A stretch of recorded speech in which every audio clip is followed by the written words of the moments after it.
Welcome to the Eagles Nest Mentorship Forum, and this is the man's conversation. Basically, a conversation about men and what it takes to be a man in the 21st century. There are so many things that you hear about ladies saying hakuna wanaume. You hear about men are becoming more like women. You hear hata wengine wanasema hakuna wanaume yet they are men. Some say being a man is not just wearing a trouser. It's being a man. So here at Eagles Nest, what we basically purpose is to have a conversation with men who are still working out to be men in their careers, in their homes, and what have you, and just sharing with us what it has taken for them to be the man whom their wife can say, this is my man in my life, and the place of work, and what have you.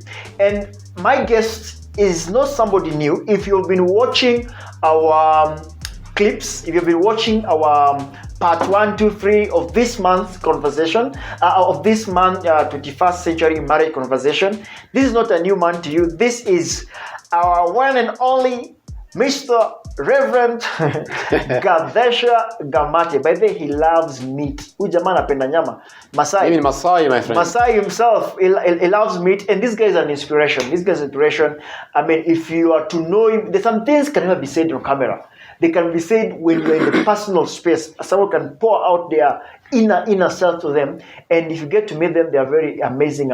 He's an amazing person with the wife, but for the sake of this conversation, he's amazing with this guy. So karibu sana to all of you who are watching us from wherever you are. Karibu sana to this amazing. And if you like, and you feel inspired, if you feel like this conversation imekutouch, if you feel this conversation, for those who come from the other country, if you feel this conversation has inspired you, informed you, please comment, make sure you subscribe, and you share this so that you are able to build a generation of young people, young men who know that they are men and not a mouse. Karibu sana. Thank you so much. Gotaba ahu. Shikilia uzito. Karibu sana Gatheca. So, as in the introduction, talked about so many things about men. So the bigger question that everyone is saying up with you, so the question is this: what does it take? What does it mean being a man in this day and time? From your own observation, what do you think? With the challenges, of course, there are challenges that men are really facing. Part of the challenges men are facing is that they have to be providers. Now, also, women are also having this women empowerment, this thing about equality.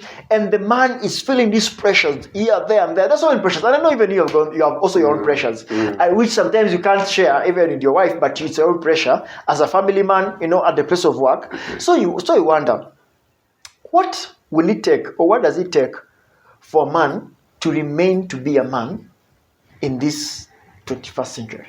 Okay, good. And I think number one is just to say that men are there. Men are there. Wanaume wako. Yeah, men are there. So all is not lost. There are men who know where they are going. There are men who know their purpose. There are men whose marriages are working.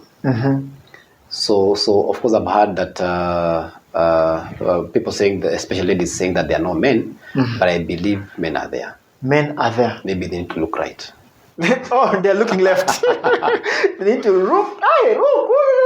Look. They need to look right. Look right. Yes. And so, what does it take to be a man these days? How can a man survive with the pressures? Yes. Now, in this day and age, number one, for you to be able to achieve the purpose as a man, either in your workplace, either at home, either with your friends, number one, you need to know where are you heading. So it's where are you heading, who are you, and whose are you. Wow. 3 things to survive in this day and time. Yes. Who are you? Whose are you? And where are you heading? Where are you heading? What's your purpose? What's your purpose? Yes. And maybe I can begin with where you are heading. Yes, your purpose. Your purpose, yeah. And I think maybe men are giving up too easily because they don't know exactly where are they heading. Gava, hakuna job. I mean, there's no job. There's a school or academic does not help us to shape out our purpose in life. Yes. So it's hard to figure. But opportunities are there. So we can't say that if maybe one door closes, then all doors have closed. So men need to know their purpose. Where are you heading? Where here, this is where you are, like, because you need to have goals, you need to have a vision. Like even in your marriage, you need to have a vision. Just like the way you have a vision for your workplace. Just like the way where you are employed, they tell you this is our mission. So even you, in your own personal life, you need to have a vision as a man. In your own marriage, you also need to have a vision. A vision. You need to have a vision for even your family. Where are you heading? You know, what do you want to achieve? You need to even have a strategic plan. Now, in 1 year, we want to see ourselves here. I want to see myself here. I want to see my wife here. I want to see myself in my career here. You know, as in have those goals and have a strategic plan. And then, yes. And I think women really appreciate that, because I've heard most women will say, I have no problem with this man. The problem is, ako too. It's like, you know, I think also women love to know, this is your plan. This is what you're thinking in the next 1 year, 2 years. That's true. And again, the moment you know where you're heading, it's good for you to, if you're married, communicate it to your wife. Where you're heading. Where you going? Yes, because even them, you don't expect them to fit in your plans or in your vision, and they don't know the vision. So what we're saying, if you want to be being a man in this time, and this now we're talking to a married man, or married in work, even if as you're leading your own children, like know where you're going, and you need to let people who you're leading to know where you're going. Because if you're going alone, you get frustrated, because she will be pulling the other side, they'll be pulling the other side. That's true. And that's basically leadership. Leadership. And if you're married again, God expects you to be, as a man, to lead your family. Wow. Leading your family. Yes. So that was the first thing. The other thing was know who you are. Who are you as a man? Who are you as a man? How did God wire you to be? Simini mwanaume ni kuvaa trouser. Na kuvaa watch. Ladies also wearing, kuvaa na belt. Na shoe game lazima isimame. Ladies also wearing trousers. Are you together? You know, you need to know who you are. You know, as in, who is this man? Why did God bring me here as a man? You know, get to know who you are, because the moment you know who you are, even in the eyes of God, then you won't struggle knowing the direction you're heading. So know who you are, because what you are lacking at the moment is there are many men who are not responsible enough, because they don't know who they are. Because they don't know where they wanabahatisha. I always say in my own capacity, I always say, if you know who you are, you will know what you want. That's true. If you know who you are, you will know what you want. That's true. So as a man, because we don't know who we are reduced. And right now, most men are losing that courage, if I was to call it, or they're losing that oomph of being a man. That's true. They're feeling they're less of a man. That's true. Because of what you do. There are so many challenges men are facing. Nowadays, men are not as courageous, maybe in quotes, as men before used to be. You know, of course, there are some who are still courageous, but you'll find there are some who they lack no courage. They lack no self-drive. They don't have self-drive. Wherever the wind blows, my friend, they actually end up getting there. And because they don't know who they are, then they end up either with the wrong company or people who at the end of the day usually lead them astray. Yes. That a man is not defined by the number of women you have. You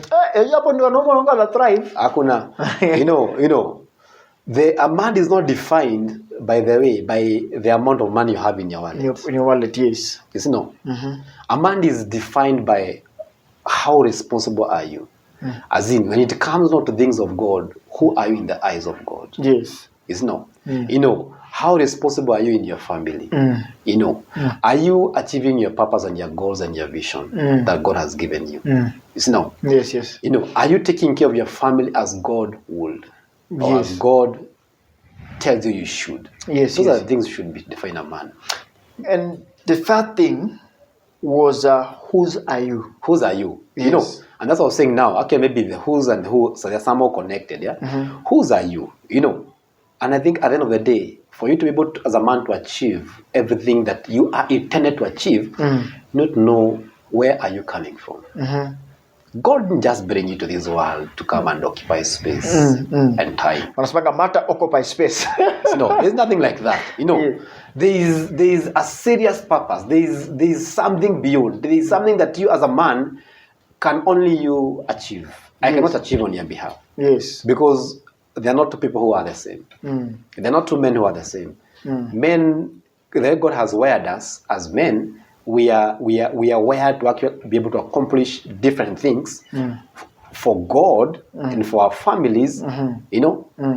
So now get to know exactly whose am I, and the only way you can be able to know exactly whose you are is to go back again to God. To God. Get to know, because your purpose, your identity is not in people out there. All these things are actually hidden in God Himself. Wow, amazing. Those are three things that they have just come out very clearly. If you want to be a man to be able to survive in this day and time, 1, know who you are. 2, know whose you are.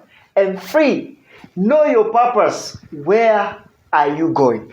Now, quickly, there's somebody outside here who is a young man is saying, wow, that's nice. Or a married man, or a senior single there, basically being a man, and this one is biological. You are a man outside there. And there's someone outside there is saying, so how can I build myself the small steps of being a man? Just one thing that you can tell them. So if you want to, these things, I know you have said about for you to survive, you need to know who you are, whose you are, and what's your purpose. Yeah. So how can I start building myself to become the man that society the Bible says, do not humble small beginnings. Do not despise. Do not despise. Humble beginnings. Do not despise humble beginnings. Yes. Okay? It is better one step in the right direction than 100 in the other direction. In the wrong direction. Okay? So at the end of the day, take that one step. If like maybe you're saying now, this is where I am, I need to be there, or I need to be this real man that God created me to be, take the right direction, the right step in the right direction. Take one step in that direction. And tomorrow, you take another step. And the day after that, you take another step. So number one, for you to actually be able to do all those things, you need to like maybe get a mentor who can be able to speak into your life. How to work with you. And I think women do better than us, because women, either they're friends, there's someone that they can go listen to and work with them. Men, we don't. Yeah, recently, I think if you look at even the studies, there are more men who are committing suicide than ladies. And it's because ladies, they open up. Ladies, they're able to talk about their issues out there. But men, they actually want to conceal their things, because they don't have someone where they can be able to actually, they don't have someone they can be able to talk to. Yes. So get someone who can be able to be there for you, who can be able to talk to you. Someone who you can be able to open up to. Yes. Yes, and then again, build your life. You can read books. Okay. There's nowadays we are living in a global village. There's a lot of information I'm able to gather from people that can be able to help you and to build you. Wow. And for you again to be able to achieve your purpose at the end of the day, I also feel and believe that you need to know exactly, get to know how did God create me, or who did God create me to be. So now, if God created you to actually be an engineer or be a pilot or be whoever it is, then take one step in that direction. Wow. And then keep the right company. Because again, if you gather yourself with people who are just going nowhere, trust me, you'll also go nowhere. But if you have a crowd of people who are going somewhere, trust me, you'll go somewhere. Wow. So surround yourself with the right people. Let the right people be the one who are going to come and help you, move in the right direction. Wow. Get right people. Amazing. Yeah. Amazing. I think what I've picked and I've loved from what you've said, the things that you've shared on how to build yourself as a man. I like the fact that to make the right decision. Yeah. And I think being a man is about making decisions. Yes. And not just making decision, but making the right decision. Right decision. You rather make one right decision towards a place than 100 wrong decisions towards somewhere else. So guys, this is the nuggets. This is the inspirational things that we're talking about in the 21st century conversation, and just how to be a man. And I believe you've been inspired, and I believe you've been educated, and I believe that something has provoked you to live as a man. As I always say, you are a man and not a mouse. This is the 21st century conversation with me, Steve Anguko. Man's Conversation. Peace.